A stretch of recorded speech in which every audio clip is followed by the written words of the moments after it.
Hey, and welcome to episode 56, How I Accidentally Lost Weight in Midlife. I know that you're going to want to know what I have to say here. Just a heads up that I'm recording on a different platform this time. So if it is sketchy and it's in and out, know that it's not you. It's totally good. It's just my Wi-Fi and my platform. So do not worry about that. And with further ado, let me tell you all the stuff.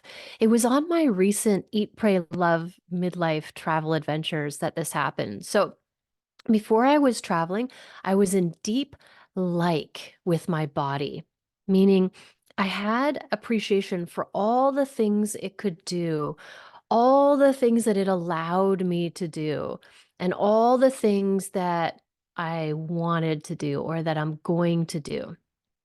And I never weigh myself. And if you have worked with me, you know that I always encourage my clients to break up with their scale because I believe that our self-worth should never be measured by a made up number on a scale. So I am in menopause, and ladies, it can take 7 to 10 years to fully be in and out of menopause. And the reason I'm telling you this, and I know it's like can seem like a really long, crazy time, but I want you to know this because it's not just a year that it takes. It takes this long because it's a hormonal process and it's a balancing of your body's hormones that is the reason it takes so long. And that's what it's all about. So remember that you want to be super kind to yourself over these well, always, but over these 7 to 10 years, because you might just be thinking, oh, it should only take a year and be frustrated because it's taking longer, or there's other symptoms that you're experiencing when you think you've already gone through midlife. So 7 to 10 years, you guys, let's hold that space for ourselves and know that our body is changing over that time. So back to the story. My body was in the part of, lower estrogen levels and then storing fat in my belly phase. What? Now, I know if you're in midlife, you know what I'm talking about. Spoiler alert, your body is designed to do that. It's so crazy because when our body is changing, it goes from one thing to another, but we're just never aware that that's even happening behind the scenes. Like I had no idea that this was going to happen, but it happens to everybody. What's happening is when we're in our reproductive years, our bodies are designed to store fat in our hips and our thighs for having babies. Our female bodies are designed to store fat, specifically to reproduce. But when we go out of that phase and our hormones change seemingly overnight, we start to store fat in our belly. And it's been scientifically proven that women's bodies do that because of the lower estrogen levels that are like the estrogen is produced in the reproductive system. And then the body tries to reproduce more of it when the estrogen levels there drop in the fat in the stomach. So that's why that fat specifically migrates to there. So I want you to know that it is not your fault. You haven't done anything wrong because what you were doing was working, and then literally seemingly overnight, you're just minding your own business and you wake up one day and it seems like all the body fat on your body has just migrated to your stomach area. And that's your body doing what it does. So cut yourself some slack, first of all.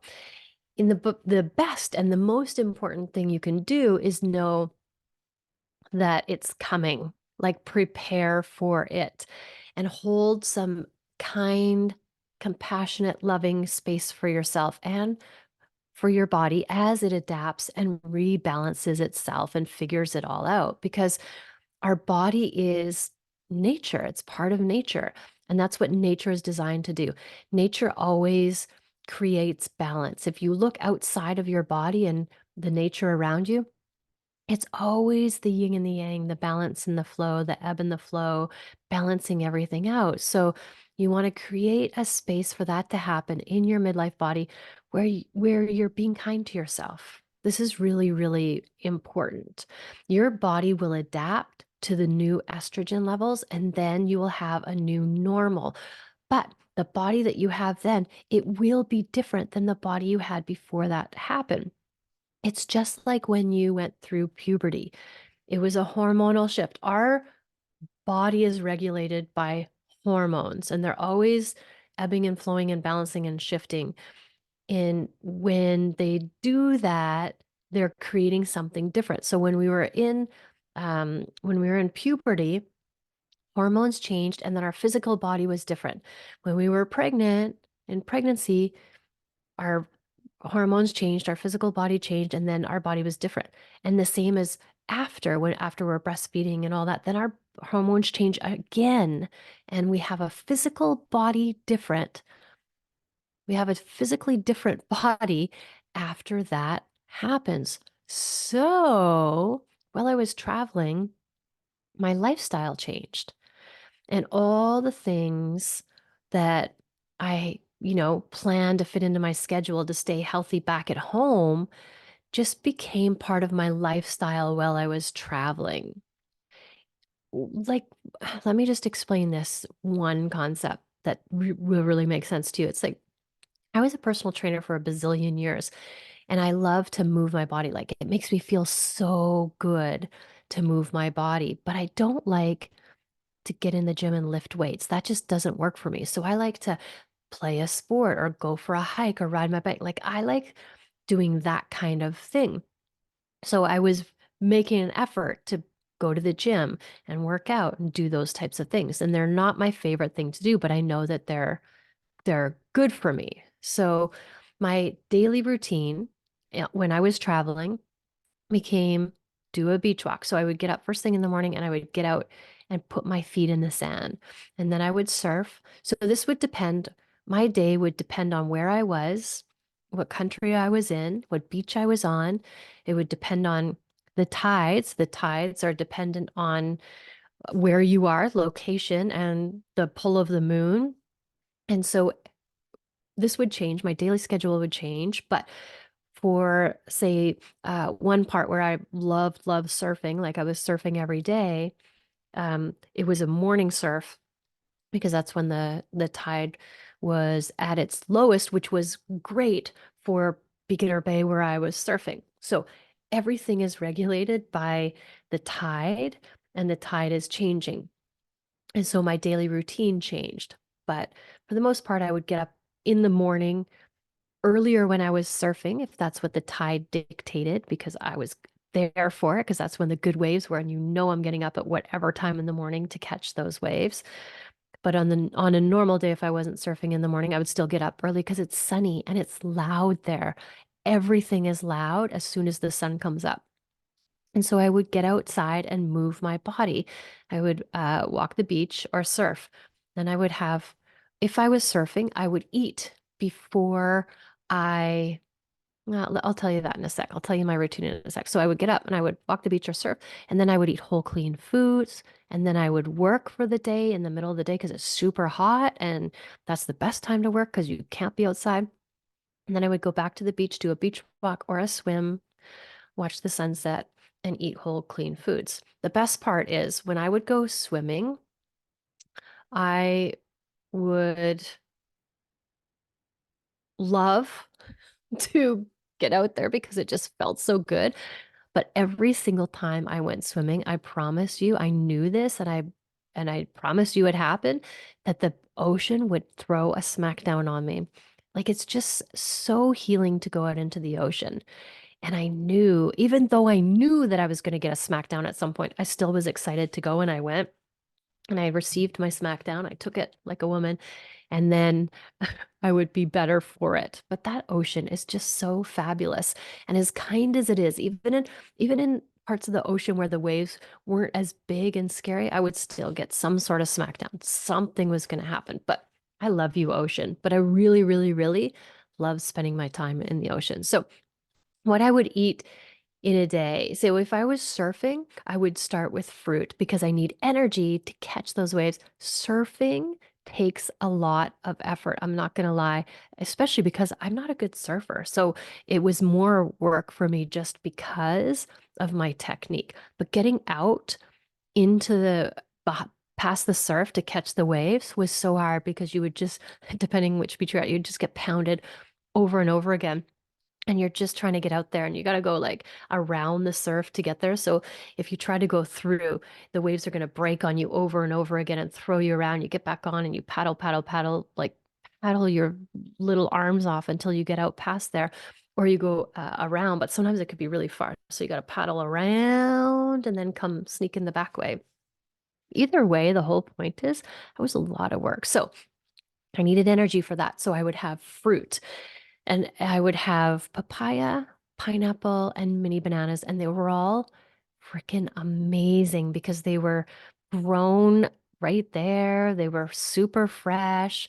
And one of my favorite beaches, there was just a teeny tiny little store that didn't have very much. So every day, a couple of trucks, at least one truck would come down, sometimes two, but you could hear them coming from a mile away, and they'd be like, speaking Spanish and saying like papaya, mango, avocado, bananas. And so when you heard that, you got to run out onto the street. The truck will stop in the shade, and you just pick out what you want, fresh fruit and vegetables that was just picked that day or yesterday, and you know it's only going to last today and tomorrow and maybe the next day. That's how fresh it is. And so when you're eating local and it's organic because it's just grown right there on the guy's farm, there's no chemicals put on it and there's no preservatives. It doesn't need to last. So this was the best of the best fruit I've ever had. Now, on another note, the vegetables, not so much. The climate there isn't conducive to grow really tasty, yummy vegetables because there's just tropical, so mostly fruits, which I'm okay with because I do love fruit. And fruit, yes, fruit is something you should be eating, and you can't overeat the fruit because of the fiber. So a lot of people will say, it's full of sugar. Yeah, it's fructose. It is a natural occurring sugar, but sugar is a poison or a toxin, but the antidote is fiber. So because of the fiber, it won't spike your blood sugar like blood sugar levels like regular processed sugar will. So fear not. So that was what I would have before I went surfing. And it was always cut up in my fridge. Wherever I went, it was always a shared kitchen that I had. So I didn't have like this huge fridge and all that. I would have one shelf in the fridge. So I didn't have a lot of room for stuff. And I only bought what I was going to be eating that day or for the next couple of days. And then I would just buy the exact same thing in a couple of days. So I had it down to a science and it worked really, really well for me. And then for after surfing or for lunch, I would have tomato and avocado on bread and a couple of hard-boiled eggs. I am obsessed with this. And guys, that's what I'm eating these days too for my lunch or my dinner. I just love it so much. It just really fuels my body, but makes me feel good and makes me say yum every time I take a bite. And I love food that does that. That's what you want your food to be delicious. And then in the evening, I would usually have potatoes. So I would steam a bunch of potatoes just like I do at home. And eggs, I would hard boil eggs so they're ready to go. Because remember, I'm lazy and I don't like to cook, but I love to eat. So my food was always prepped. So when I was hungry, I didn't have to spend hours cooking. It was just like eat it, ready to go. And so I would have potatoes, eggs, and then salsa and some sort of fruit. If I went out, it would usually be for dinner, but I was, on a pretty tight budget, so it was cheaper for me to buy the food, except when I was in Nicaragua, the food there was way cheaper, so I did go out more often. But in Costa Rica, there's a traditional dish called a casado, and I am totally obsessed with casados. They are rice and beans, which I love, fish and plantains, and the fish is grilled on the fire and it is fresh caught and it's crispy on the outside. Oh my God, guys, don't get me started. It was just so delicious. I am like salivating just thinking about it now. It was so good. And then they would give you a little salad of some sort. And the only other thing that I would usually eat sometimes when I was feeling like a craving or an emotional eat or anything like that would be a little bag of chips. And they were locally made chips. So that was pretty much I was steadfast on this. Like, this was just so easy for me. I would just buy the same thing all the time, pre-cook all the stuff, and then I didn't have to think about it. And I would just make it and eat it. And I loved doing this. I didn't have to spend any brain power on what I was going to eat. I just ate when I was hungry. And then I ate until I felt satisfied. I didn't snack. If I was hungry, I would have that fruit. So I would check in. There was no eating out of boredom. It was like, oh, I'm extra hungry because I walked further or I surfed longer. So my body needs more food. And I would have some of that delicious cut up fruit that was just waiting for me. And I would just have a little bit and be like, yeah, now I feel good. I moved my body every day, but I didn't exercise. And this is a key thing. Here in North America, we're like, I got to go to the gym. I got to exercise. I got to plan it. I have to do or a YouTube workout, like whatever that is. But when I was there, my exercise was built into my daily life. And you would see like 80-year-old people riding bicycles because that's how they get around. So how can you incorporate you're moving your body into your daily routine instead of having to exercise and kill yourself at the gym and do all of those things?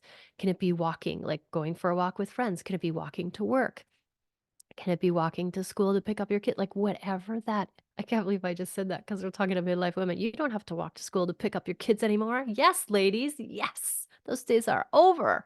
But you want to make it involved in just what you do in the day so it's not separate, like something that you have to go and do. Like what I'm saying is, how can you move your body just more during the day so it's part of an active lifestyle? Because that's the difference. Everybody over there moves their body because it's not a necessity. They grow their own food. So they're gardening, they're carrying their stuff, they're going up hills, they're walking everywhere because they don't have a car, or they're riding a bike, or they're going surfing, or they're on the beach walking from here to there. It's just an active lifestyle as opposed to a sedentary lifestyle that a lot of North Americans live. So that was really key is you don't have to factor it in. It's just part of your daily routine is moving your body. Watch the sunset every day because we know that the sunrise and sunset are part of the circadian rhythm, which allows you to have good sleep cycles, which is based on hormones. And then when those hormones are good, the rest of your hormones are good, and it helps you to have more energy and go to sleep easier and wake up easier. So when you wake up in the morning, you want to see the colors of the sun rise, and that helps to release your cortisol, which is like your wake up hormones. And then in the evening, you want to watch the sun set. You want your eyeballs to see that because then that releases the melatonin, which are the relax and go to sleep hormones. So you can see how I was talking about earlier that all of our systems and functions are based on hormones, and that's how our circadian rhythm or our sleep cycle works. It's all based on hormones as well. So and then I would walk around in my bare feet all the time. I never wore shoes not shoes, sandals or flip-flops unless I had to, and it was to get from one spot to another only because the ground was too hot to walk in my bare feet. You could tell the people that lived there or the expats or whoever had been there for a while because they would walk around in their bare feet all everywhere. And I'm like, I don't know how they're doing that. They had their summer feet on, but for me, having my feet in the sand in North America, we wear shoes everywhere because we have to because of the winter and just because of our infrastructure. And we have been disconnected as energetic human beings. We've been disconnected from the earth of the energy. So get your feet on the earth as much as possible in the grass, in the sand, in the water, wherever it is. And I never wear shoes. So this was just so, grounding and connecting for me. I loved it. I was in the ocean every day. I really feel like the ocean has so many healing properties. Just being by it made me feel better and like I was healing, but being in it every day was like, it was just like an amazing experience, transformative experience every time I went in it. And not just because it would throw me down and like roll me around and stuff and really like be in awe of its power and beauty and all of it. It was just like, damn, this is just so amazing. And I drank lots of water. So Not only was it was like I had so not only was it what I added into my new routine that changed my body, but it was also what I eliminated.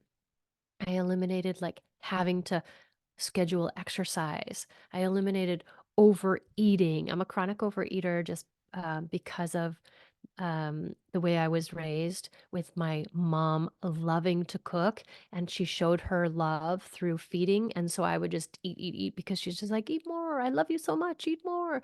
So I'm a chronic overeater. I didn't do any unconscious eating because I was conscious. I was very physically in my body and in the moment. I'm a very in my body kind of person. People are either like in their head. Most people are in their head, but then there are people who are just in their body, feeling all the emotions and not in their head. But I'm a very physical body. I like to stay a physical person. I like to stay connected to my physical body. And the more connected I am, the stronger I feel.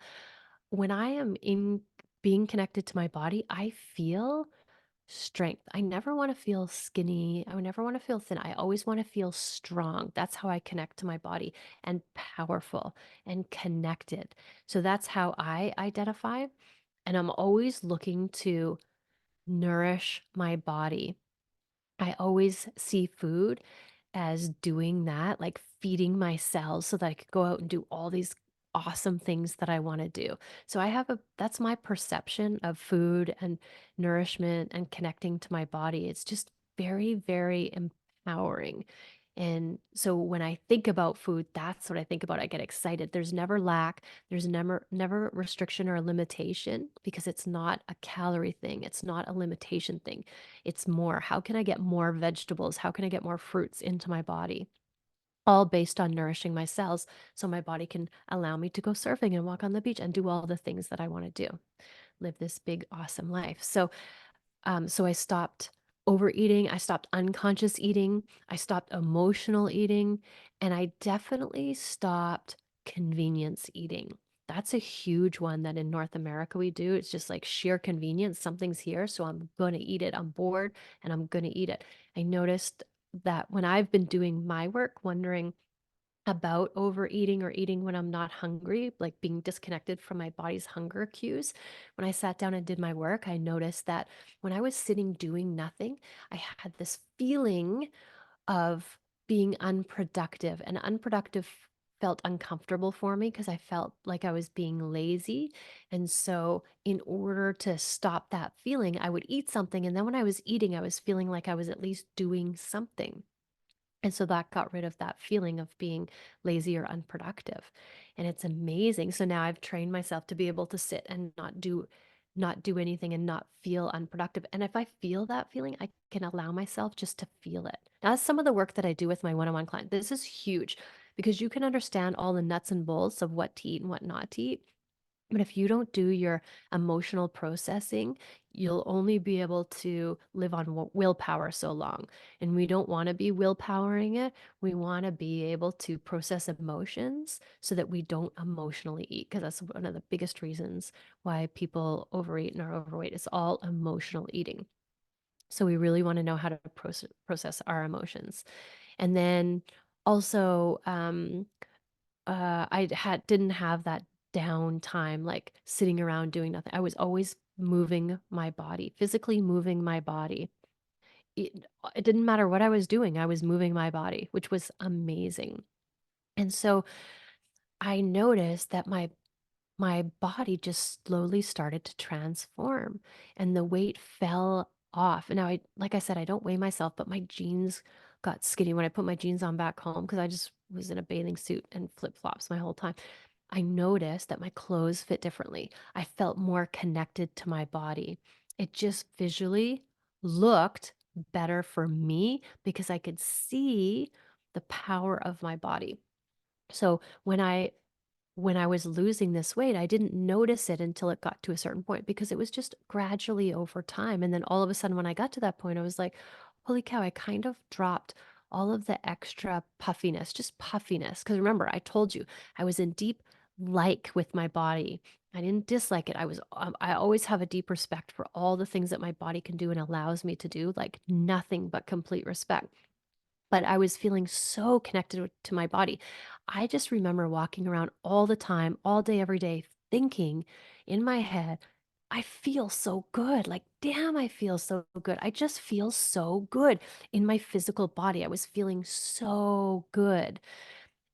So that's where it kind of hit ahead. And then I could see the results. I could physically see that I had lost weight. And then when I got home, I noticed that those old tendencies started to creep back in because they're just old habits. And when I come back to the environment that I was doing those habits in, of course, they're just going to unconsciously, subconsciously start to come back again because I'd done them for so long.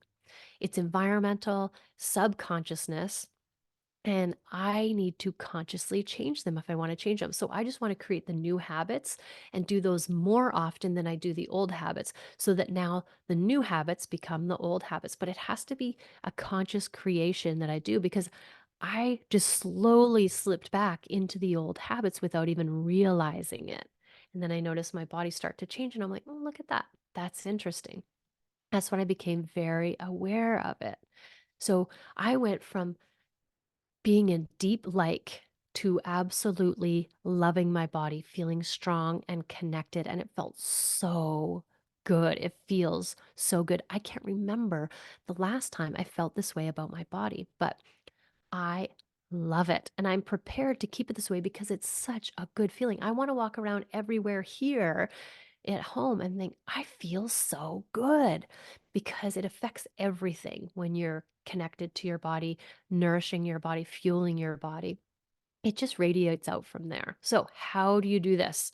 The food industry and societal norms make it difficult to live this kind of life in North America, but it's not impossible because the food industry just wants you to be addicted to the food so you buy more.